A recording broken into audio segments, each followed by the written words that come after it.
So అది దేని ప్రకారం యాజ్ పర్ స్క్రిప్చర్ ఉండాలా. స్క్రిప్చర్ అంటే ఇక్కడ మనము ఆధ్యాత్మికంగా చూస్తే భగవద్గీత, భాగవతం. సపోజ్ మనము మెటీరియల్గా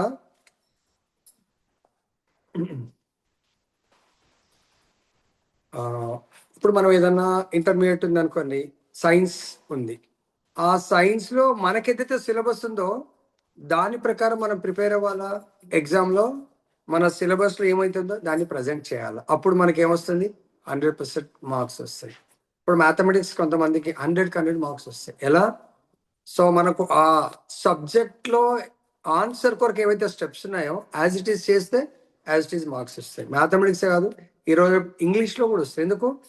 సో అంటే ఇంగ్లీష్ సబ్జెక్ట్లో ఏ విధంగా చెప్పారో, మనకు టీచర్ ఏ విధంగా బోధించారో యాజ్ ఇట్ ఈస్గా మనం రాసినప్పుడు తప్పకుండా మార్క్స్ వస్తాయి. అదేవిధంగా ఇక్కడ మనకు దయచేసి ఇక్కడ 2 టర్మ్స్ అర్థం చేసుకోండి. మనము అంటే ఇప్పుడు 5th చాప్టర్ వరకు నేర్చుకున్నాము. We are not this bodies. మనం చూస్తున్నటువంటి బాడీ మనం కాదు. We are soul. అంటే ఎందుకు మనం బాడీ కాదంటే కొన్నిసార్లు చూస్తూ ఉంటాం, అరే డెడ్ బాడీ అంటారు. దాంట్లో ఎవరు లేరు మరి, లివింగ్ ఫోర్స్ అంటే అదే ఆత్మ ఆర్ స్పిరిట్ ఆన్. దాంట్లో చెల్లిపోయినప్పుడు డెడ్ బాడీ అంటారు. కాబట్టి మనము వేరు, మన బాడీ వేరు. కాబట్టి మన ప్రిస్క్రైబ్డ్ డ్యూటీ, ఆత్మకు డ్యూటీస్ ఏంటంటే శాస్త్రం చెప్తుంది, దేహంకు డ్యూటీ కూడా శాస్త్రం చెప్తుంది. ఈ దేహాన్ని ఏ విధంగా మనము ఉపయోగించుకోవాలా. లైక్ ఎగ్జాంపుల్ చూస్తే మనం కొత్త కారు కొనుక్కున్నాం ఒక 20 లక్షలు పెట్టి.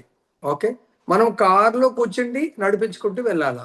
ఆ కార్ని ఏ విధంగా నడపాలా. సపోజ్ అది గేర్లెస్ అనుకోండి, ఆటో కార్ని ఏ విధంగా నడపాలా. దానికి అది ఒకవేళ బ్యాటరీది అనుకోండి, దాంట్లో డీజిల్ పెట్రోల్ అవసరం ఉండదు. అలా అది ఏ విధంగా నడుస్తుంది, దాని ఫుడ్ ఏంటి, దాన్ని ఎలా మెయింటైన్ చేయాలా, ఆ మాన్యువల్ ప్రకారం మనము మెయింటైన్ చేయాలి. అదేవిధంగా దేని కొరకు కారు, మనం ఎక్కడైనా వెళ్ళాలంటే అది మనం తీసుకొని వెళ్ళాలా, తీసుకొని రావాలా. అదేవిధంగా ఈ దేహము వేరు, మనం వేరు. ఈ దేహం మనం ఎక్కడైనా వెళ్ళాలంటే మనం తీసుకొని వెళ్ళాలా.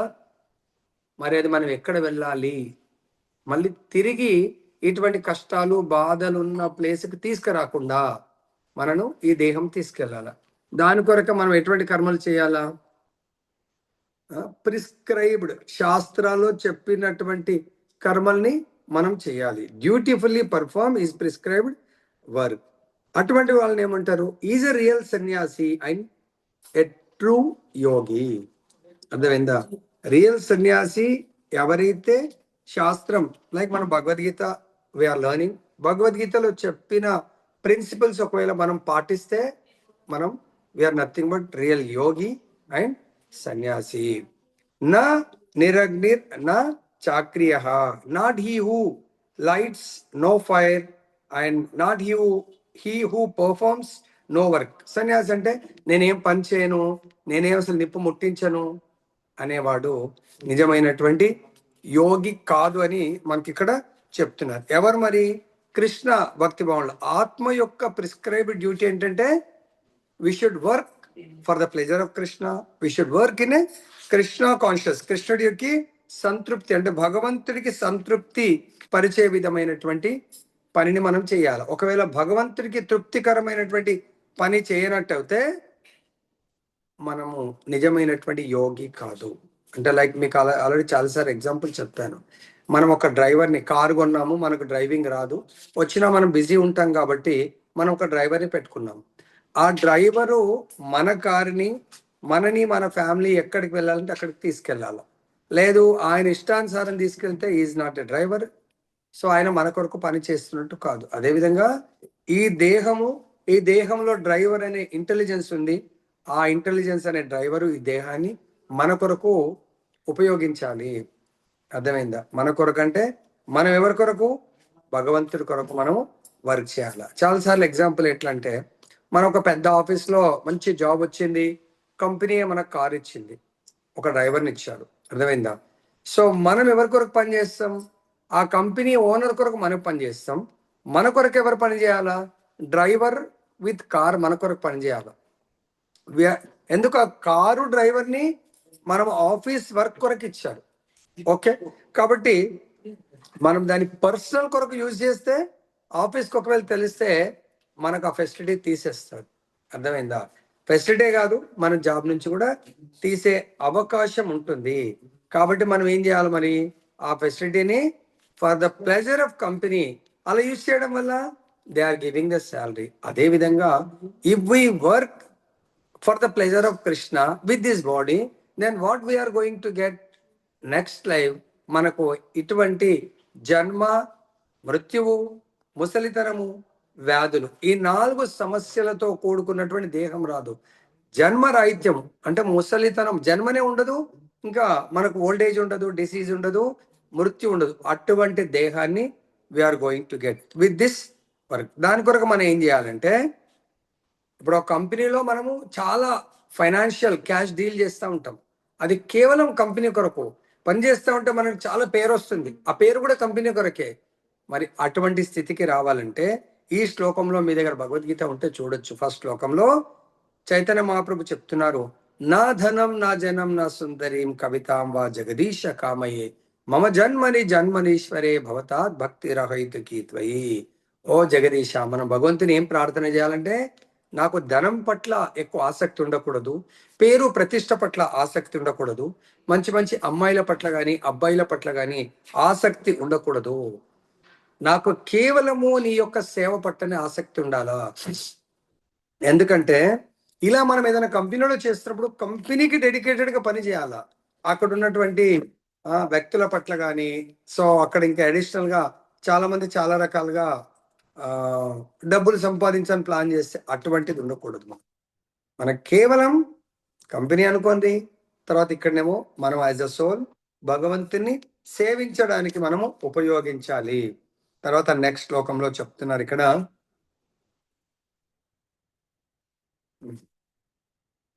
సో దీంట్లో అష్టాంగ యోగ ఒకటి, భగవంతుని చేరుకోవడానికి, భగవంతుని కృపని పొందడానికి కొరకు మనకు 2 మార్గాలు ఉన్నాయి. ఒకటి అంటే స్టార్టింగ్ అండ్ ఎండింగ్. స్టార్టింగ్ మార్గాన్ని ఏమంటారంటే యోగ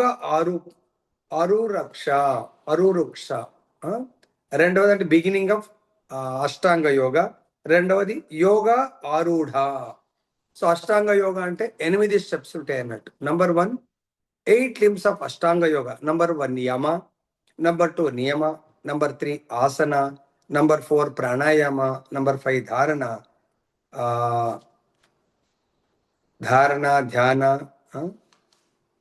సమాధి, ఈ విధంగా మనకు స్టెప్స్ ఉంటాయి అన్నట్టు. దాని తర్వాత సో మనం చూస్తాం ఎంతో మంది మనకు ఫ్రెండ్స్ అని మనం అనుకుంటా ఉంటాం. ఓకే, ఆ ఫ్రెండ్స్లో మనకు ఎవరు ద బెస్ట్ ఫ్రెండ్, ఎవరు మనకు ద గ్రేటెస్ట్ ఎనిమీ అనేది భగవంతుడు ఇక్కడ 5వ శ్లోకంలో 6వ శ్లోకంలో చెప్తున్నారు. ఓకే, ఉద్ధరేత్ ఆత్మనాత్మానం ఆత్మానం అవసాదయేత్ ఆత్మైవ హి ఆత్మనో బంధురాత్మైవ రిపురాత్మనః. మనందరం కూడా ఎవరి సాయంతో ఉద్ధరింపబడాలంటే వన్ మస్ట్ డెలివర్ హిమ్సెల్ఫ్. అంటే హిమ్సెల్ఫ్ అంటే మనం సోల్ బై ద మైండ్. మన మైండే మనని పతనం చేస్తుంది, మన మైండే మనని అప్లిఫ్ట్ చేస్తుంది. One should not degrade himself by distracted senses. మనకు 5 వర్కింగ్ సెన్సెస్, 5 తర్వాత నాలెడ్జ్ సెన్సెస్, వాటిని ఏమంటారు? జ్ఞానేంద్రియాలు, కర్మేంద్రియాలు, వీటిపైన మైండ్ ఉంటుంది అన్నట్టు. ఈ సెన్సెస్ ఏంటంటే మనని పతనం చేస్తే, నాకు అది కావాలా ఇది కావాలని చెప్పేసి అడుగుతూ ఉంటుంది. కాబట్టి ఇక్కడ మనము మైండ్ వాటి పైన ఉంటుంది. Okay, the controlled mind is the friend of the soul. మనకు బెస్ట్ ఫ్రెండ్ ఎవరంటే కంట్రోల్డ్ మైండ్. గ్రేటెస్ట్ ఎనిమీ ఎవరంటే uncontrolled mind will become our greatest enemy.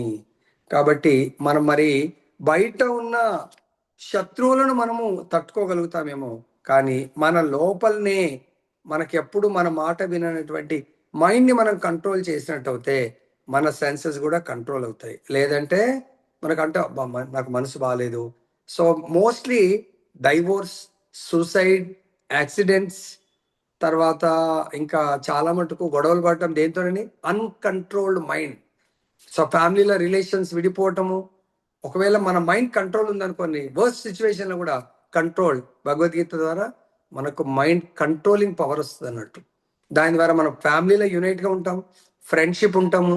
తర్వాత మనం ఎటువంటి యాక్సిడెంట్స్ నుంచి మనం నిలదొక్కోవచ్చు, అంటే కాకుండా జాగ్రత్త పడవచ్చు. సూసైడ్ని మనము అవాయిడ్ చేయొచ్చు.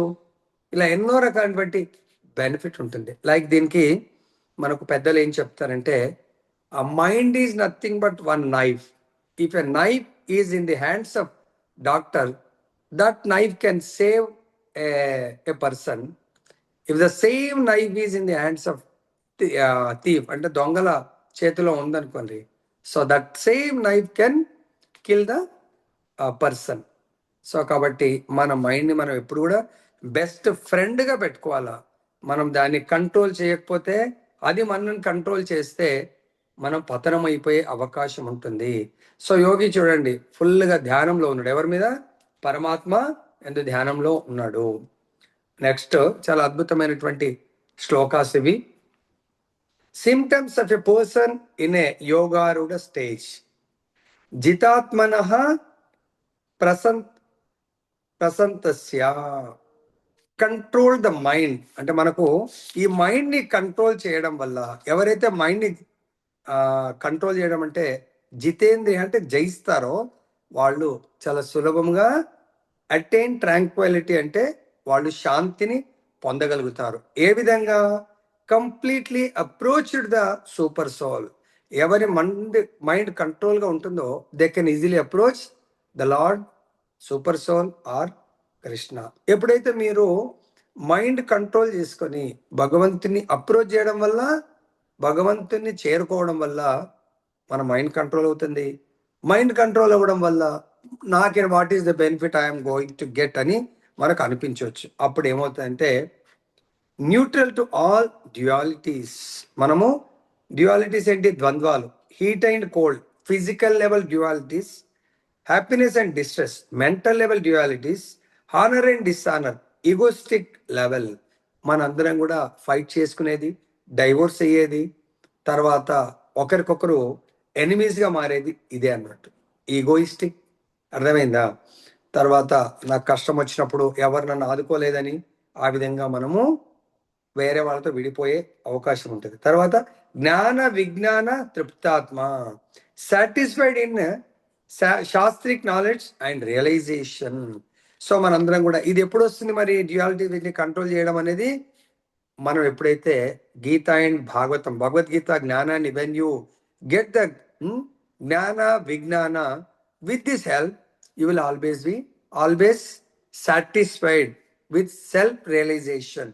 ఓ నేను ఆత్మని, కాబట్టి నాకు ఈ భౌతిక మెటీరియల్ అటాచ్మెంట్స్, ఈ దేహ సంబంధిత, మనం ఈగోయిస్టిక్ వెళ్ళకూడదు. Suppose I'm so and so collector, I'm so and so, లేకుంటే ఏదైనా మినిస్టర్ అనుకోండి, ఆ పదవి అయిపోయిన తర్వాత కలెక్టర్ మనతో ఉంటుందండి? ఉండదు.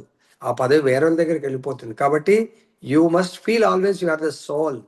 ఆ పదవులన్నీ కూడా మన బాడీకి. సోల్కి ఏం పదవి ఉంటుందంటే, you are always a servant of Krishna. That will be the your eternal position. Okay. తర్వాత situated in transcendence, self control. So మనం సెల్ఫ్ కంట్రోల్ అంటే మనం ఎప్పుడు కూడా మనని మనం కంట్రోల్ చేసుకోవాలా. అర్థమైందా? తర్వాత సిచ్యువేటెడ్ ఇన్ శాస్త్రిక్, మనం నాలెడ్జ్ అంటే always if you have spiritual knowledge, అంటే భగవద్గీత ఒకవేళ నాలెడ్జ్ మనకు ఉందనుకోండి, ఈ నాలెడ్జ్తో మనం చాలా సింపుల్ లివింగ్, హై థింకింగ్గా మనం బతకొచ్చు. అంటే ఆల్వేస్ స్టేబుల్ కండిషన్లో మనం ఉండగలుగుతాము. ఏదైనా మనకు మంచి న్యూస్ వచ్చింది అనుకోండి, చాలా హ్యాపీగా పొంగిపోయి, ఏదైనా బ్యాడ్ న్యూస్ వస్తారు, ఇంకా నాదేం లేదు అనే స్థితి నుండి ఆల్వేస్ స్టేబుల్గా ఉండే అవకాశం ఉంటుంది. Self realised and is called a yogi. Equal vision of pebbles, stones or gold. మనకి ఎప్పుడైతే if you feel yourself as soul, ఈ సోల్కు బంగారము, గులకరాళ్ళు, రాళ్ళు అన్ని కూడా సమానమే, అన్నిటి కూడా సమదృష్టితో చూస్తాడు. ఇది ఎప్పుడు వస్తాం ఈ స్థితికి అంటే, మనము if a person is attached to Krishna and his name, his form, his leelas, then he will get this condition. A further advancement person is equipoised to all people, well-wishers, benefactors, the neutral mediators, the envious friends and enemies, the pious and the sinners. అందరినీ equal గా చూసే దృష్టి ఎప్పుడు వస్తుందంటే మనం last chapter లో already మనం నేర్చుకున్నాం. ఏ శ్లోకం ఉండేది? 5.18 శ్లోకాలు. విద్యా వినయ సంపన్నే బ్రాహ్మణే గవిహస్తిని శుని చైవ స్వపాకే చ పండిత సమదర్శిన. ఎవరైతే యోగి ఉంటారో అంటే మంచి భక్తుడో అతను ఒక బ్రాహ్మణుని, ఏనుగుని, శునకాన్ని, శునక మాంసం తినేవాడిని, శూద్రుణ్ణి అందరినీ ఆత్మస్వరూపులుగా చూస్తాడు. మరి ఆ స్థితికి ఎదిగినప్పుడు మన మదర్ని, ఫాదర్ని, పిల్లల్ని, మన నేబర్స్ అందరినీ మనం ఈక్వల్గా చూసామనుకోని ఎవరితో కూడా ప్రాబ్లం ఉండదు. అలా చూడాలి. ఈ గులకరాలని, ప్రతిదాన్ని, ధనాన్ని వచ్చినప్పుడు చాలా ఆనందము, వెళ్ళిపోయినప్పుడు బాధ ఉండకుండా ఒకసారి ఏం జరుగుతుందంటే, ఒక దొంగ చూడండి, మనమైతే చాలా మంచి పొజిషన్ ఉన్నాం. ఒక దొంగ ఒకసారి బృందావనంలో రోజు చిన్న చిన్న దొంగతనాలు చేసుకుంటూ గడుపుతూ ఉంటాడు. అయితే ఆయనకు చెప్తారు, ఫలానా స్వామీజీ దగ్గర ఒక మనీ ఉంది, అది దేన్ని టచ్ చేస్తే అది బంగారంగా మారుతుంది, దాని పేరు స్పర్శమణి. అయితే అది నువ్వు సంపాదిస్తే సరిపోతుంది అంటే ఆయన స్వామీజీ ఇలా హరే కృష్ణ హరే కృష్ణ కృష్ణ కృష్ణ హరే హరే, హరే రామ్ రామ రామ హరే హరే జపం చేసుకుంటూ పొద్దున పూట కూర్చుంటాడు. ఈయన ఒక కత్తి తీసుకొని వెళ్ళాడు. ఇందాక కత్తి అన్నా కదా, కత్తి తీసుకొని ఆయన కళ్ళు మూసుకొని మంత్ర మెడిటేషన్ చేస్తాడు. కత్తి ఇక్కడ పెట్టి ఏ స్వామీజీ అంటాడు. కళ్ళు తెరిస్తే కత్తి ఇక్కడ ఉంది. అరే కత్తిది ఏం కావాలి ఎందుకంటే, నీ దగ్గర ఏదో స్పర్శమని ఉందంట కదా, ఆ స్పర్శమని నాకు ఇచ్చేసేయి. అరే స్పర్శమని ఇస్తాను, నువ్వైతే కత్తి తీయు. అప్పుడు తీస్తాడు. సో ఎక్కడ ఉంది స్పర్శమని అంటే ఆయన దగ్గర ఒక చెత్త బాక్స్ ఉంటుంది, దాంట్లో ఉంది, తీసుకెళ్ళు అంటాడు. అరే నేనేం జోక్ కనబడుతున్నానా? స్పర్శమని చెత్త బాక్స్ అంటే, చూడండి స్వామి మీరు అందులో లేకుంటే మాట్లాడండి. మొత్తం చెత్త అంతా వెతికితే మొత్తం ఇలా రివర్స్ చేస్తే దాంట్లో తల మెరుస్తూ ఉంటుంది. అప్పుడు అది తీసుకున్నా నాకు కావాల్సింది దొరికిందని ఆయన చాలా ఆనందంలో వెళ్తూ ఉంటాడు. ఎందుకు? ఆయన సెల్ఫ్ కంట్రోల్డ్ కాదు, అత్యాశ, అది కావాలి నాకు అని వెళ్ళి ఆ రూమ్లో ఇంకేం కావాలి, నా జీవితం యొక్క గోల్, నేను ఏమీ పని చేయవలసిన అవసరం లేదు, ఇంకా దీంతో ఎంతో బంగారాన్ని నేను జనరేట్ చేసుకొని హాయిగా బతకొచ్చని పిల్లో కింద పెట్టుకొని పడుకుందాం అనుకుంటాడు. కానీ మనిషి అన్కంట్రోల్డ్, ఆయన దొంగ కదా. సో అప్పుడు ఆయనకు ఒక ఆలోచన వస్తుంది, అరే ఇంత విలువైన స్పర్శమని ఆ స్వామీజీ చెత్త బుట్టలో పడేశాడు. ఒక బీరువాలను ఎక్కడైనా పెడితే ఆలోచన ఉండేది, కానీ ఆ దాంట్లో పడేశాడు. ఏంటి? దీనికంటే విలువైన ఆయన దగ్గర ఏమైనా ఉండొచ్చు. సపోజ్ మన దగ్గర 1,00,000 రూపాయలు ఉంటే 10 రూపాయలని విలువ చేయం. ఎవరిని అడిగితే కూడా 10 రూపాయలు దానం ఇస్తాం. రూపాయి అడిగితే 10 రూపాయలు ఇస్తాం. 1,00,00,000 ఉంటే 100 రూపాయలు పెద్ద వాల్యూ చేయం. కాబట్టి ఆయన దగ్గర దీనికంటే ఏదైనా విలువైనది ఉండొచ్చు అని మళ్ళీ వెళ్ళి కనుక్కుందామని మళ్ళీ వస్తాడు అన్నట్టు. మళ్ళీ వచ్చి, ఏంటి స్వామీజీ నీవు ఈ స్పర్శమని దాంట్లో చెత్తలో పడేసామంటే దీనికంటే విలువైంది నీ దగ్గర ఏముంది, అది కావాలా నాకు అంటాడు. ఉందా అంటే ఉంది నా దగ్గర, కానీ అది నువ్వు తీసుకోలేవు. ఎందుకు నేను తీసుకోలేను, నాకు అదే కావాలంటాడు. దీనికంటే విలువైంది ఏముంటుంది? నామచింతామణి. ఓ అదే కావాలి నాకు అంటాడు. ఇది కావాలంటే కొన్ని నియమాల్ని పాటించాలా? ఎస్, మీరు ఏది చెప్తే అది పాటిస్తాను. దీనివల్ల ఏమొస్తుంది? భగవత్ ప్రేమ, నువ్వు ఏది కోరుకున్నా అది వస్తుంది అని చెప్పేస్తే ఆ యమునా నదిలో స్నానం చేసిరా ఇస్తానంటాడు. ఎప్పుడైతే స్నానం చేసి వచ్చి గురువుగారి దగ్గర కింద కూర్చుంటాడో గురువుగారు జపమాలు ఇచ్చి హరే కృష్ణ కృష్ణ కృష్ణ హరే హరే, హరే రామ్ రామ రామ హరే హరే. ఎప్పుడైతే మాల ధారణ చేశాడో శుద్ధ భక్తుడి యొక్క సాంగత్యం ద్వారా ఆయన లోపల కంప్లీట్ గా మార్పు వచ్చేది. స్పర్శ ఏదైతే మనకు ఒక మ్యాగ్నెట్ ఉందనుకోండి, మ్యాగ్నెట్ ఒక గుండు పిన్ని టచ్ చేస్తే ఆ గుండు పిన్లోకి దీంట్లో ఉన్న మ్యాగ్నెటిజం ట్రాన్స్ఫర్ అవుతుంది. ఆ గుండు పిన్కి ఇంకొక గుండు పిన్ టచ్ చేస్తే అది మ్యాగ్నెట్ కాదు, కానీ మ్యాగ్నెట్ లోంచి అది మ్యాగ్నెటిజాన్ని తన తీసుకొని దాన్ని ఇతరులకు ఇస్తుంది. ఆ విధంగా ఆ గురువు గారి దగ్గర ఉన్నటువంటి భగవంతుడి భక్తి అనే మ్యాగ్నెట్, ఆయన స్పర్శ, ఆయన సాంగత్యం వల్ల ఆయన లోపలికి వెళ్ళిపోయిందని ఎలా మనకు తెలుస్తుంది అంటే, నెక్స్ట్ శ్లోకంలో ఆయన ఏమైతే చెప్తున్నారో, అందరినీ ఆయన శ్రేయోభిలాషుని, అనురాంగులను, మిత్రులను, శత్రువులను అందరినీ కూడా ద్వేషించి, ఎవరిని కూడా తన వాళ్ళు పరాయి వాళ్ళు అనకుండా అందరినీ సమాన బుద్ధితో చూడడం ప్రారంభించాడు. దొంగతనం మానేశాడు, అందరిని ప్రేమించడం ప్రారంభించాడు. ఏది ఉంటే దాంతో సాటిస్ఫై అవుతూ జీవితాన్ని గడుపుతా ఉండదు. అందరు షాక్ అయిపోయారు, అరే ఇదేంటి ఈయన ఇలా మారిపోయాడు. తర్వాత చెప్తున్నారు, యోగి యుంజీత సతతం ఆత్మానం రహస్య స్థిత ఏకాకి యత చిత్తాత్మ నిరాశీరపరిగ్రహ. ఆయన ఇప్పుడు ఆ దొంగ యోగిగా మారిపోయాడు కదా. మనం కూడా ఈ విధంగా భగవంతుడి యొక్క భక్తి యోగంలో ఎవరైతే వెళ్తారో వాళ్ళు ఏ ట్రాన్సెండెంటలిస్ట్, అంటే భక్తి మార్గంలో ఉన్నటువంటి person should always engage his body, mind and self in relationship with the supreme. Those who are becoming transcendentalist with the help of acharyas, how we can recognize their body, mind and self, everything they wanted to be with supreme lord, associate with the devotees and lord. He should live alone in a secluded place and should always carefully control his mind. He should be free from desires and feelings of possessiveness. So కాబట్టి యోగి ఆ విధంగా, అంటే ఇది ధ్యాన యోగి గురించి. ధ్యాన యోగి ఎప్పుడు కూడా ఆల్వేస్ ఒంటరిగా ఉండి ఏకాగ్రతతో ధ్యానం చేయాలి అని అనుకుంటా ఉంటున్నాడు. భగవంతుడి పైన ఎప్పుడు కూడా always remember Krishna, never forgets Krishna. ఎప్పుడు కూడా ఆయన భగవంతుని గుర్తుపెట్టుకొని భగవంతుడి చింతనలోనే ఉండడానికి ప్రయత్నం చేస్తూ ఉంటాడు యోగి, ట్రూ యోగి. తర్వాత నెక్స్ట్ దాంట్లో చెప్తున్నారు, మరి ఇప్పుడు యోగ సాధనలో ఉత్తమ స్థితికి వెళ్ళాలి అనుకుంటున్నాడు. ఆయన ప్రాక్టీస్ ఎలా ఉండాలా, how he has to practice, how he has to maintain is daily life అంటే ఇక్కడ చెప్తున్నారు, శుచౌ దేశే ప్రతిష్టాప్య స్థిరమానసమాత్మనః నాతి చిత్రం నాతి నీచం చైలాజి నపుషోత్తరం తత్రైకాగ్రం మన కృత్వా యత చిత్తేంద్రియ క్రియ ఉపవిశ్యాసనే యుంజాత్ యోగమాత్మాభిశుద్ధే. కొన్ని రూల్స్ అండ్ రెగ్యులేషన్స్ పాటించాలి. ఏది? ధ్యాన యోగంలో మనం పర్ఫెక్ట్ స్థితికి ఎదగాలంటే నంబర్ 1, యోగ సాధన చేయడానికి కావాల్సింది ఏకాంత ప్రదేశం, లోన్లీ ప్లేస్, సెక్లూడెడ్ ప్లేస్ ఉండాలా. నంబర్ 2, నేలపై కుశగ్రాసాన్ని పరిచి దానిపై జింక చర్మంతో తర్వాత వస్త్రంతో కప్పాలి యోగి ధ్యానం చేయాలంటే. తర్వాత ఆసనం మరీ హైట్ ఉండొద్దు, మరీ లోగుడు ఉండకూడదు.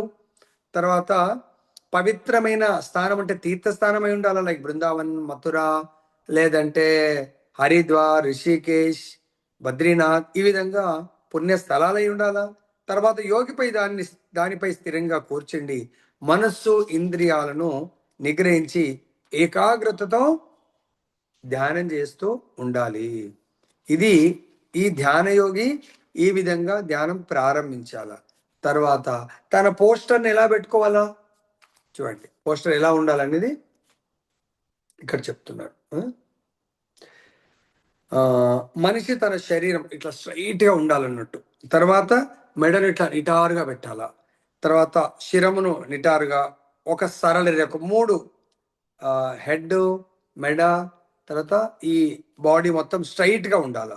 చూపును, కళ్ళ చూపును ముక్కు ఈ కొన మీద చూస్తూ మనసుని ఏకాగ్రతతో ఆయన ధ్యానం చేస్తూ ఉండాల. తర్వాత భయపడకూడదు ఎవ్వరికి కూడా, సెక్యులర్ ప్లేస్లో అయ్యో ఏమొస్తుంది అనేది ఉండకూడదు. తర్వాత మైథున సుఖం, సో వాళ్ళకు ఫిమేల్ స్త్రీలతో ఎటువంటి సంబంధం ఉండకూడదు, దాని నుంచి చాలా విముక్తి ఉండాలా, వాళ్ళు చాలా దూరంగా మెయింటైన్ చేయాలన్నట్టు. అర్థమైందా? నెక్స్ట్ ఇంకేం చెప్తున్నారు ఇక్కడ, యా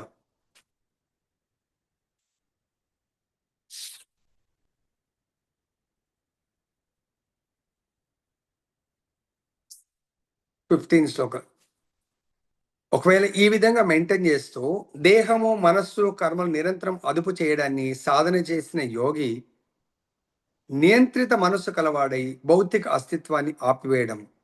అంటే మనం మెటీరియల్ అటాచ్మెంట్స్, మనము భౌతికమైనటువంటి వర్క్స్ అంటే ఈ యోగి ఇంకా అన్నీ కూడా ఆఫీస్ కానీ ఈ దేహ సంబంధమైనటువంటి కోరికలన్నిటి నుంచి త్యజించి ధ్యానంతో ఆయన దాదాపుగా లైక్ కందమూలాలు, ఫలాలు తీసుకుంటూ, వాటర్ తీసుకుంటూ, సో పర్వత గుహల్లో ధ్యానం చేయాల. సో ఆ విధంగా కఠోర పరిశ్రమ చేసినట్టయితే అతను మేబీ భగవంతుడి యొక్క కృపకు పాత్రుడే భగవద్ దర్శనాన్ని పొందగలుగుతాడు. తర్వాత ఇక్కడ ఎవరు పొందలేరు మరి ఇటువంటి యోగా స్థితిని ఎవరు పొందలేరు అంటే చెప్తున్నారు, అతిగా తినేవాడు, అతిగా నిద్రించేవాడు, అతి తక్కువగా తినేవాడు, అతి తక్కువగా నిద్రపోయేవాడు ఇటువంటి యోగా స్థితిని పొందలేడు. మరి ఎన్ని గంటలు పడుకోవాలి Prabhuji? At least 6 hours పడుకోవాలా, 18 hours. So ఆయన ధ్యాన యోగం చేయాలా. తర్వాత కేవలం ఏం తీసుకోవాలా భోజనము? ఆయన మాంసము, చికెన్, మటన్, ఫిష్ ఇవి తీసుకోకుండా శాకాహారాన్ని, ఓకే, అది కూడా భగవంతుడికి సమర్పించినటువంటి యోగాలో యోగారూఢ స్థితికి చాలా ఉత్తమ పరిపూర్ణ యోగి కావాలంటే ఈ విధంగా మనము కేవలం భగవత్ ప్రసాదాన్ని మాత్రమే తీసుకొని మన జీవితాన్ని గడుపుతూ ఉండాలా. ఓకే, నెక్స్ట్ దాంట్లో చెప్తున్నారు, యుక్తాహార విహారస్య యుక్త చేష్టస్య కర్మసు యుక్త స్వప్నావబోధస్య యోగో భవతి దుఃఖ.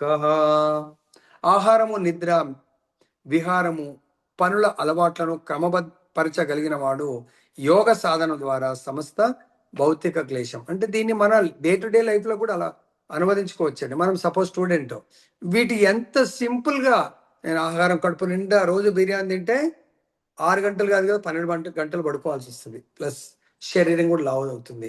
ఎక్కువ గంటలు పడుకుంటే మనం చదువుకోలేము. సపోజ్ స్పోర్ట్స్ అనుకోండి, ఖచ్చితంగా ఎర్లీ మార్నింగ్ లేచి పొద్దున ప్రాక్టీస్ చేస్తే బాడీకి చాలా మంచిది. మధ్యాహ్నం ఎంత ప్రాక్టీస్ చేసినా కష్టం. అయినా కూడా 3 times ప్రాక్టీస్ చేస్తారు. ఇంటర్నేషనల్ లెవెల్, చాలా టాప్ లెవెల్ ప్రాక్టీస్ చేసేవాళ్ళు. అర్థమైందా? ఎంత హార్డ్ వర్క్ చేస్తే అంత రిజల్ట్ మనకు వస్తుంది. సపోజ్ మనం తిరుపతికి వెళ్ళాలనుకోండి, సో ఒక 8 hours కార్లో వెళ్తాం అనుకుందాం. అదే మనం ప్రతి 100 kilometers ఒకసారి మనం 1-2 గంటలు ఆగామనుకోండి, గంట సేపు ఆగితే మామూలు కంటిన్యూస్ జర్నీ 6 గంటలు అయితే 10 గంటలు అవుతుంది. అలా మనము ఈ యొక్క ప్రయాణంలో కూడా ఎక్కడ కూడా అలసట లేకుండా మనం ముందుకు వెళ్ళాలా. మనం ఎగ్జామ్ రాస్తున్నాం 2 hours, 2 hours ఒక ½ hour వేస్ట్ చేసాం అనుకోండి, 120 minutes 120 questions. 30 minutes వేస్ట్ చేస్తే మనం 30 questions గ్యారంటీగా తక్కువ చేసే అవకాశం ఉంటుంది. అదేవిధంగా ఈ ప్రయాణం చాలా ఇంపార్టెంట్. ఆ ప్రయాణంలో ఎక్కడ కూడా అలసట అనేది ఉండకూడదు. ప్రతి నిమిషం కూడా మనకి ఇంపార్టెంట్. ఎగ్జామ్ రాసేటప్పుడు ఇది కూడా మనం నిజంగా ఎగ్జామ్ రాస్తున్నాము అని మనం ఫీల్ అవ్వాలి. తర్వాత దీంట్లో ఏం చెప్తున్నారంటే ఈ శ్లోకాల్లో, ఈ యోగాభ్యాసము ద్వారా యోగి మానసిక కలాపములన్నింటినీ కూడా నియంత్రించి సమస్త విషయ కోరిక లేనట్టి ఆధ్యాత్మిక స్థితిలో నిలిచినప్పుడే యోగాలో చాలా ఉత్తమ స్థితికి వెళ్ళగలుగుతాడు. సో దీంట్లో నిరంతర ప్రాక్టీస్ ఉండాలి. యోగా ప్రాక్టీస్ ఉండాలా, మన జీవితంలో చదువు ప్రాక్టీస్ ఉండాలా, స్పోర్ట్స్ ప్రాక్టీస్ ఉండాలా. 1 week స్పోర్ట్స్ బంద్ చేస్తే బాడీ మన మాట వినదు. 1 week చదువు బంద్ చేసి కాలేజ్ బంద్ చేస్తే మన యొక్క మైండ్ మన బాడీ ఉండదు. మన యొక్క ఇంటెలిజెన్స్ ఏం వెళ్దాం లేజినెస్ వచ్చేస్తుంది. ప్రతిదీ కూడా స్ట్రిక్ట్గా ప్రాక్టీస్ ఉండాలి. ప్రాక్టీస్ అంటే ఈ శరీరాన్ని లేజీ చేయకూడదు అన్నట్టు. అర్థమైందా? ఒకసారి దీనికి లేజీ చేసామనుకోని ఇంక అంతే సంగతి. దీనికి నెక్స్ట్ శ్లోకంలో చాలా చక్కగా చెప్తున్నారంటే, యథా దీపో నివాత అథో నింగతే సోపమా అస్మృత యోగినో యత చిత్తస్య యుంజతో యోగం ఆత్మనః. As a lamp in a windless place does not waver, so the transcendentalist whose mind is controlled remains always steady in his meditation on the transcendental self. కాబట్టి ఈ మైండ్ అనేది, మైండ్కు వచ్చే ఆలోచనలన్నీ కూడా గాలితో సమానం. ఆలోచనలు అంటే గాలి లేని దగ్గర దీపం ఎలా ఉంటుందో ఆ విధంగా మనసుని కంట్రోల్, అందుకొచ్చే దీపం అలా గాలికి పెట్టేదానికంటే దానికి కవర్ లాంటిది పెట్టేస్తారు. అప్పుడు ఎంత గాలి వచ్చినా అది మండుతూ ఉంటుంది. అదేవిధంగా ఈ మైండ్ని కంట్రోల్ చేయడానికి భగవంతుడి యొక్క సేవ అనే కవర్ని పెట్టేయాలి. అప్పుడు మన మనసు ఆటోమేటిక్గా కంట్రోల్ అవుతుంది, అది మన మాట వింటుంది. ముఖ్యంగా ఈ మైండ్ని కంట్రోల్ చేయడానికి కొరకు ఆహార నిద్ర భయం అయితున్నంచ, ఈ దేహ అవసరాలు, ఆహారం ఈరోజు ఒక హోటల్ తింటే ఇంకోటి రకరకాలైనటువంటి మనం భోజనాలు కోరుకున్నాం అనుకొని దాని కొరకు కష్టపడాలా, దాని కొరకు వెళ్ళాలా. నిద్ర ఎన్ని గంటలు పడుకోవాలా? మనం ఎగ్జామ్ హాల్లోకి వెళ్ళి మనకి ఎంత నిద్ర వచ్చినా దాన్ని ఆపుకొని నీళ్ళు తాగి ఇట్ట ముఖం కడుక్కొని రాయడానికి ప్రయత్నం చేస్తాం. అదేవిధంగా ఈ లైఫ్ అంటేనే జాగృతం ఉండి ఎగ్జామ్ రాయాలి. ఎలాగైతే మనం ఎగ్జామ్ హాల్లో అలానే మినిమం లెవెల్లో నిద్రపోయి మ్యాక్సిమం మనం టైంని ఉపయోగించాలి. మనకు ఆ విధమైనటువంటి ప్రాక్టీస్తోనే మనం సక్సెస్ కాగలుగుతాం తప్ప లేదంటే మనం జీవితంలో సక్సెస్ కాలేము. యా యతో యతో ఈ శ్లోకంలో చాలా అద్భుతంగా చెప్తున్నారు. యతో యతో నిశ్చలతి మనశ్చంచలం చంచలమస్థిరం తతస్తతో నియమ్యైతాత్ ఆత్మన్యేవ వశం నయే. చంచలత అస్థిరత కారణంగా from wherever the mind wanders due to its flickering and unsteady nature, one must certainly withdraw the mind and bring it back under the control of the self. దీనికి ఆల్రెడీ మొన్న కూడా చెప్పాను నేను. ఒక టార్టైస్ ఎట్లయితే తనకు ఆహారం కావాలన్నప్పుడే తన కాళ్ళను తలను బయటకు తీస్తుంది, ఆహారం భుజించిన తర్వాత వైండప్ చేస్తుంది. అలానే మనకి ఏదైతే కంపల్సరీ నెసెసిటీస్ ఉన్నాయో దాని కొరకే మన సెన్సెస్ యూజ్ చేయాలా. ఇంకా మనకు అంటే మన గోల్కు ఆటంకాలు అయ్యే వాటిని, సపోజ్ నేను స్పోర్ట్స్ మ్యాన్ అనుకోండి, ఈరోజు నాకు మ్యాచ్ ఉంది, మెయిన్ మ్యాచ్. ఆ రోజు ఎన్ని పనులు ఉన్నా కూడా నేను మ్యాచ్ ఆడి ఆ పనులు చూసుకుంటాను. మనకు చాలాసార్లు తెలుసు, సచిన్ టెండూల్కర్ ఆయన ఫారిన్ టూర్లో ఉన్నాడు, వాళ్ళ ఫాదర్ చనిపోయాడు, ఆ ఒక్క రోజు కొరకు వచ్చి మళ్ళీ ఇమ్మీడియట్గా వెళ్ళిపోయి మ్యాచ్ ఆడతాడు అన్నట్టు. అర్థమైందా? ఆయన గోల్ కంట్రీకి ప్రాతినిధ్యం వహిస్తాడు. ఇంకా తండ్రిది వాళ్ళ బ్రదర్స్ వాళ్ళు వీళ్ళు ఏదో ఆ మిగతా కార్యాలు కంప్లీట్ చేస్తారు. అదేవిధంగా మన గోల్ ఏంటి? భగవంతుని సేవిస్తూ భగవంతుని చేరుకోవటము. అదర్వైజ్ భగవంతుని చేరుకోవడం అనేది మనం మిస్సింగ్ లింక్ అవుతే we are going to lose a lot. మనం చాలా నష్టపోయే ప్రమాదం ఉంటుంది. దీనికి ఇంకా ఏం చెప్తున్నాను? Vision of a perfect yogi sees Paramatma or Krishna everywhere. ఇది చాలా ఇంపార్టెంట్ శ్లోకం అండి. సర్వభూతస్థం ఆత్మానం సర్వభూతాని చాత్మని ఈక్షతే యోగయుక్తాత్మ సర్వత్ర సమదర్శన. అంటే ఒక యోగి, ఇంతవరకు యోగి ఎలా ప్రాక్టీస్ చేయాలా ఇక్కడ చూడండి. ఒక యోగి భగవంతుడి యొక్క రేస్ రూపంలో పరమాత్మ ప్రతి ఒక్క జీవిలో ఉంటాడు. A true yogi observes me the super soul in all beings and also sees every being in me. అంటే ఒక యోగి అందరి లోపల భగవంతుని పరమాత్మ స్వరూపంగా చూస్తాడు. అదేవిధంగా ఆయన పరమాత్మ లోపల కూడా మనకు భగవద్గీతలో 11th చాప్టర్లు వస్తుంది, విరాట్ రూపంలో అందరినీ భగవంతుని లోపల చూస్తాడంట. The same supreme Lord everywhere for one who sees me everywhere and sees everything in me. I'm never lost to him nor is he ever lost to me. చాలా అద్భుతం. అలా ప్రతి ఒక్కరి లోపల ఎవరైతే నన్ను చూస్తారో, నా లోపల ప్రతి ఒక్కరిని చూస్తారో వాళ్ళని నేను చూస్తాను, ఎప్పుడు నన్ను వాళ్ళు చూస్తారు. దీనికి ఎగ్జాంపుల్ అంటే ప్రహ్లాదుడు. హిరణ్యకశిపు అంటాడు కదా, ఏ ప్రహ్లాద నువ్వు నీ నారాయణుడు ఎక్కడున్నాడు నీ నారాయణుడు అంటే, ప్రహ్లాదుడు అంటాడు, ఎక్కడ లేడు నాన్నగారు, ప్రతి దగ్గర ఉన్నాడు, అణువణువులో ఉన్నాడు నా నారాయణుడు. అణువణువు నాకేం కనబడట్లేదు కదా, ఎందుకంటే is not such a person believes, ఈ విల్ నాట్ బిలీవ్. పరమాత్మ అంటాడు, ఈ పిల్లర్లో ఉన్నాడా? ఎస్, అందులో నాకు కనబడుతూ ఉన్నాడు అంటాడు. నీకు కనబడుతున్నాడా? అయితే నేను ఆయనని ఎప్పటి నుంచో సంవరించాలనుకుంటున్నానని ఆ పిల్లర్లో తన యొక్క గదతో కొడతాడు. అప్పుడు భగవంతుడు ఆ పిల్లర్ని పగలగొట్టుకొని రావడం జరుగుతుంది. ఇది ఒక భక్తుడు ప్రతి దగ్గర అనుమనంలో భగవంతుని చూస్తాడు. మళ్ళీ మీరు అందరూ యశోదమాత అంటే కృష్ణ భగవానుడి యొక్క బాల్య లీల, వృందావన లీల సీరియల్ చూసి ఉంటే, యశోదమాత కృష్ణుడి మన్ను తిన్న లీల మనం అందరం చూసే ఉంటాం. కృష్ణుడికి అడుగుతుంది, కానా నీ నోరు చూయించు, నువ్వు మన్ను తిన్నావంట కదా అంటే, నేను తినలేదమ్మా అంటాడు. అయినా నాకు నోరు చూయించంటే భగవంతుడి నోట్లో మొత్తం బ్రహ్మాండం కనబడుతుంటుంది అన్నట్టు.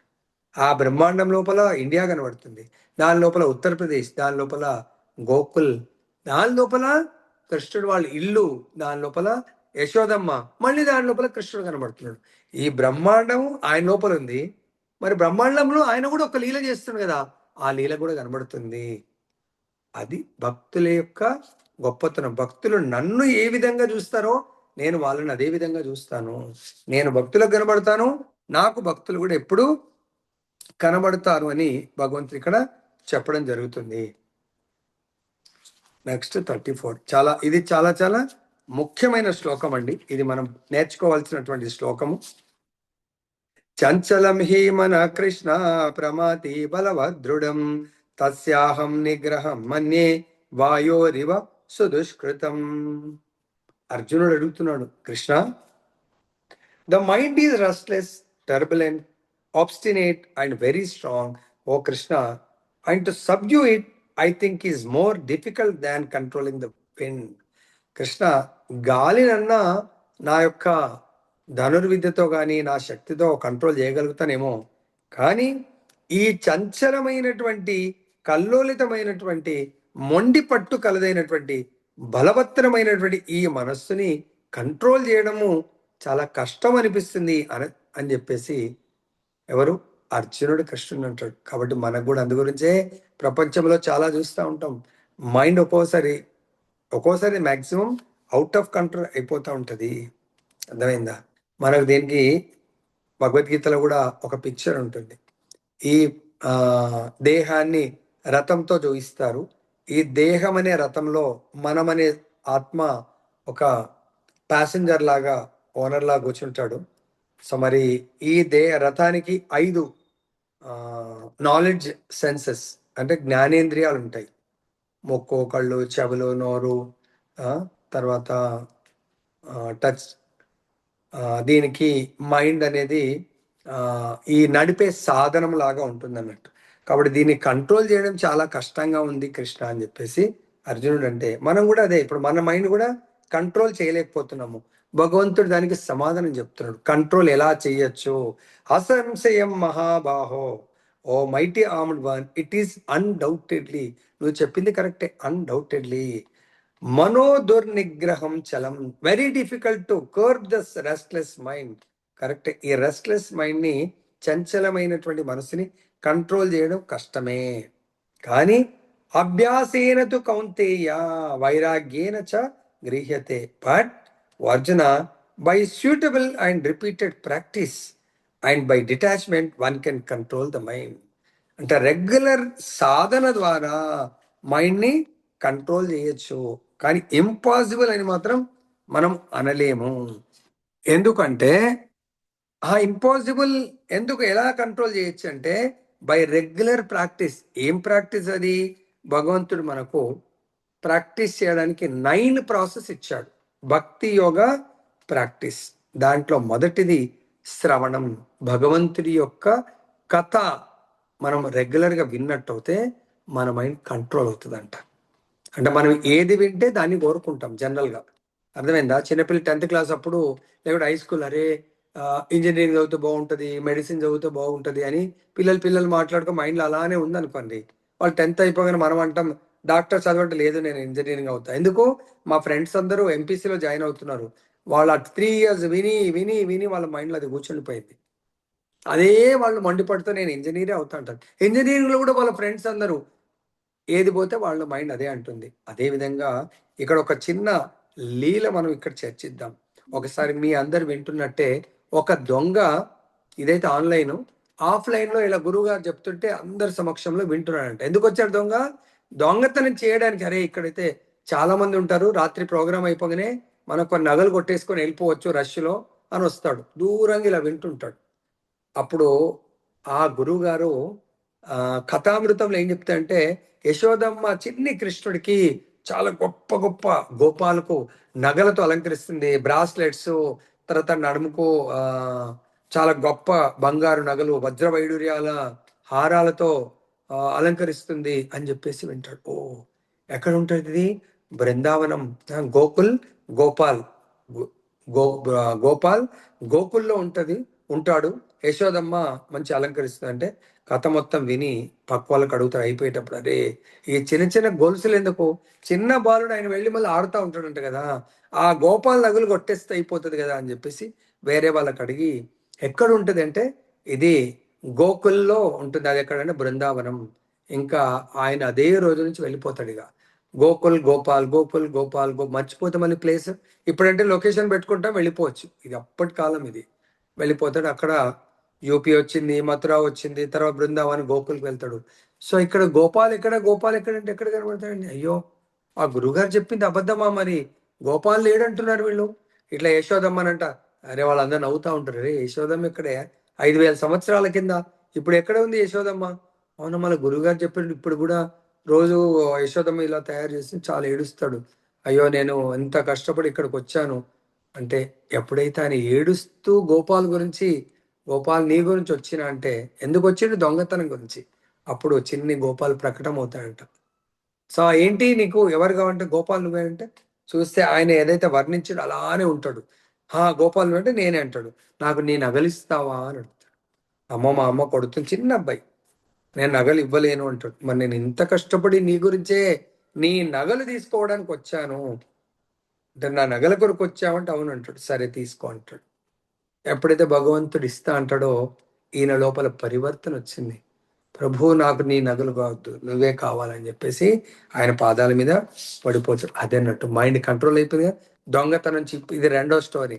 దొంగతనం నుంచి భగవంతుడే కావాలి అనే స్థితికి మారిపోయాడు ఆయన.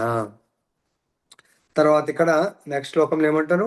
అసంశయాత్మాన యోగో దుష్ప్రాప ఇతి మే మతి వశ్యాత్మనాతు యతత శక్యో అవాప్తు ముపాయత. మనసుకు కళ్ళెం వేయడానికి కృష్ణాస్ కన్క్లూజన్ చెప్తున్నారు మైండ్ గురించి. Mind controls is must for yoga.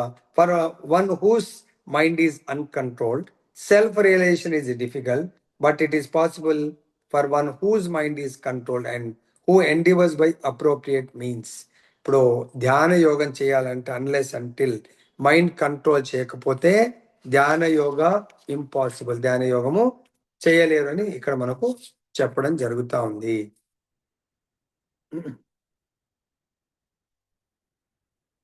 Okay, అర్జునుడు ఇక్కడ ఒక ప్రశ్న అడుగుతున్నాడండి. ఓకే, ఏమడుగుతున్నాడంటే, మనం ఈ యోగా ప్రాక్టీస్లో భక్తి యోగా ప్రాక్టీస్ కొంతవరకు ప్రాక్టీస్ చేశాము. సో మరి అలా ప్రాక్టీస్ చేసిన తర్వాత మనకు ఎటువంటి ఫలితం ఉంటుంది? ఒకవేళ వాళ్ళు దాంట్లో మధ్యలో ఆపేశారనుకోండి, ఏమంటారు అది? ఓ కృష్ణ, మొదట్లో ఎంతో శ్రద్ధతో, మనలాగా ఇప్పుడు మనం ఇప్పుడే ప్రారంభించాం, ఎంతో శ్రద్ధతో ఆత్మానుభవ పద్ధతిని స్వీకరించిన తర్వాత కొన్ని కారణాల వల్ల భక్తిని మనం ఆపేశాము. ఇప్పుడు దానివల్ల ఫలితం ఎట్లుంటది అని చెప్పేసి అడిగినప్పుడు భగవంతుడు చెప్తున్నాడు, ఏం వరి కావాల్సిన అవసరం లేదు. The unsuccessful yogi, after many years of enjoyment on the planets of the pious living entities, is born into a family of righteous people or into a family of rich aristocracy. రెండు రకాలండి. ఈ మనం యోగా ప్రాక్టీస్లో ఒకళ్ళు కొంతకాలం practice చేసి కొన్ని family problems ఆ problems వల్ల వదిలేసిన దీంట్లో నష్టం లేదండి. నెక్స్ట్ లైఫ్లో స్పిరిచువల్గా అయితే నెక్స్ట్ లైఫ్లో వాళ్ళు గొప్ప ధనవంతుల ఫ్యామిలీలో కానీ మంచి అరిస్టోక్రాటిక్ బ్రాహ్మణ ఫ్యామిలీలో జన్మ తీసుకునే అవకాశం ఉంటుంది, వ్యాపారస్తులు ధనికుల ఫ్యామిలీలో. సో కాబట్టి అదే మనం మెటీరియల్గా మనం ఒక సబ్జెక్ట్లో 35కి పాస్ అండి, 34 వస్తే 1 మార్క్తో ఫెయిల్. నెక్స్ట్ మళ్ళీ ఎగ్జామ్ అప్పుడు 1 మార్క్ కొరకు ఎగ్జామ్ రాస్తే నడుస్తుందా? నడవదు. మళ్ళీ 35 కొరకు రావాలా.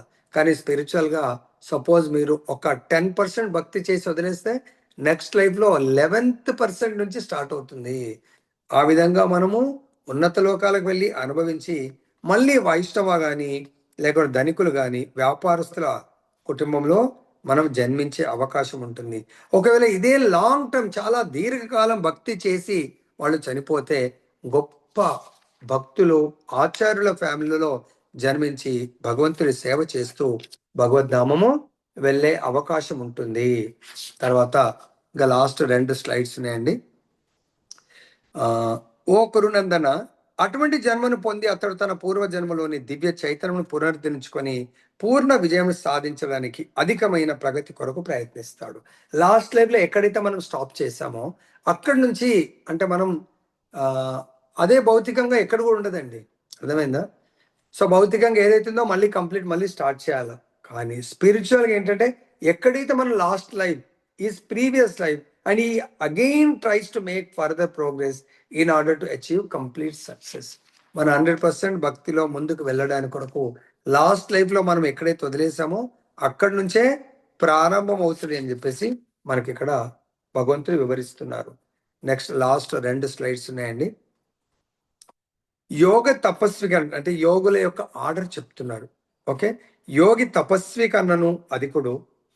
ఏ yogi is greater than the ascetic, greater than the empiricist and greater than the fruitive worker. Therefore O Arjuna, in all circumstances be a yogi. నువ్వు యోగిగా ఉండు ఆల్ ది సర్కమ్స్టెన్సెస్. సో యోగిగా ఉంటే ఫలితం ఏంటంటే నెక్స్ట్ శ్లోకాలు చెప్తున్నాం. ఎటువంటి యోగి అంటే యోగి యొక్క గొప్ప లక్షణాలు. What are the great symptoms of yogi? యోగినామపి సర్వేషాం మద్గతేనాంతరాత్మనా శ్రద్ధావాన్ భజతే యో మాం సమే యుక్తతమో మతః. యోగులందరిలోకెల్లా గొప్ప యోగి ఎవరంటే Arjuna. And of all yogis the one with great faith. మనందరికి ఫెయిత్ ఉండాలా. Who always abides in me, thinks of me within himself, and renders transcendental loving service to me. He is the most intimately united with me in yoga and is the highest of all. That is my opinion. So ఏమంటున్నారు? ఒక యోగి భగవంతుడితో అత్యంత శ్రద్ధతో భగవంతుడి యందు కట్టుబడి ఉంటే భగవంతుడి సేవలో ఉండాల. అర్థమైందా? లైక్ ఎగ్జాంపుల్ మనం స్పోర్ట్స్లో చెప్పాలంటే ఒక ఫార్వర్డ్ ఉన్నాడు అనుకోండి, మనం ఈ మన టీంలో ఆఫ్ ఆడుతున్న రైట్ ఆఫ్ ఆడుతున్నాడు అనుకోండి, అట్నుంచి లెఫ్ట్ అవుట్ని కంప్లీట్గా కంట్రోల్ చేయాలి. ఆయన అసలు ఆడకుండా అట్ సేమ్ మనం అట్లనే మనం భగవంతుడి కంట్రోల్లో మనం ఉండాలన్నట్టు. అర్థమైందా? మన మైండ్ ఇన్ ది కంట్రోల్లో ఉండదు. If you are in the control of కట్టుబడి అందే ఉండేవాడు నా యందు అంటే భగవంతుడి అందు కంట్రోల్లో ఉండాలా. లైక్ ఎగ్జాంపుల్, సీతమ్మ వారు రామచంద్రుడిని కోరుతుంది ఆ బంగారు లేడీ కావాలని. రామచంద్రుడు పరిగెడతాడు సీతమ్మ కోరిక నెరవేర్చడానికి. ఏమని? లక్ష్మణ సీతని కాపాడు అని. కానీ ఆ జింక చనిపోతూ యాక్టింగ్ చేస్తుంది, సో యాజ్ ఎఫ్ రాముడు చనిపోయినట్టుగా. అప్పుడు సీతమ్మ వారు అంటారు, అరే మీ అన్నయ్య ఏదో అపాయంలో నీ వెళ్ళు లక్ష్మణ అంటే, అన్నయ్యకు అటువంటి అపాయం జరగదు అని చెప్పినా వినకుండా వెళ్ళు అంటుంది. అప్పుడు లక్ష్మణుడు లక్ష్మణ రేఖ గీస్తాడు. అమ్మా తల్లి, ఈ రేఖని దాటకు, ఈ రేఖ నీకు రక్షణ అంటే రావణాసురుడు ఇదే అదనంగా చూసుకొని వస్తాడు. అమ్మా భిక్షాందేహి అని. అప్పుడు సీతమ్మ వారు తన యొక్క పర్ణశాల నుంచి భిక్షం తీసుకొస్తుంది. కానీ లక్ష్మణుడు చెప్పాడు కదా గీత దాటద్దని, సరే లోపలనే ఉండి భిక్షం అంటే రమ్మంటుంది. గీత కనబడదు రావణుడికి, కానీ ఇలా దాటడానికి పోతుంది, నిప్పులాగా వస్తుంది. రావణుడు కూడా మహాజ్ఞాని. అప్పుడు అనుకో, ఓహో ఇది వీళ్ళేదో సీతమ్మ వారికి రేఖ గీశారు, అది మనము దాటలేము, ఆమె దాటొచ్చు, కాబట్టి నీవే రామ్మ అంటే సరే సాధువు కదా, బ్రాహ్మణుడు సాధువు అని బయటకు వస్తుంది. అప్పుడు తీసుకొని వెళ్ళిపోతుంది. కాబట్టి మనం భగవంతుని ఎందుకు కట్టుబడి ఉండాల. రెండవ పాయింట్ ఏంటి? భగవంతున్నే స్మరించాల. మూడవ పాయింట్, భగవంతుడి యొక్క దివ్యమైనటువంటి సేవలో ఎప్పుడు నెలకొని ఉన్నట్టయితే అప్పుడు మనము నిజమైనటువంటి యోగి, నిజమైనటువంటి భగవత్ ప్రాప్తి, నిజమైనటువంటి ఆనందాన్ని పొందగలుగుతాము. ఎప్పుడు? నిత్యము నిరంతరం ఈ విధంగా గురుదేవుల యొక్క కృపతో నిత్యము శ్రవణం చేస్తూ భగవంతుడి గురించి మన మైండ్ని కంట్రోల్ చేస్తూ ఇంద్రియాలను భగవత్ సేవలో ఎవరైతే నియోగిస్తారో భౌతిక సక్సెస్ ఉంటుంది, ఆధ్యాత్మికమైనటువంటి సక్సెస్ కూడా మనం సులభంగా పొందగలుగుతాము. జయ బలో గ్రంథరా శ్రీమద్ భగవద్గీత की जय, श्री श्री राधा रमन लाल की जय, जगन्नाथ बलदेव सुभद्रा महारानी की जय, गौर निताय भगवान की जय, जगत गुरु श्रील प्रभुपाद की जय, श्री श्रीपाद गुरु महाराज की जय.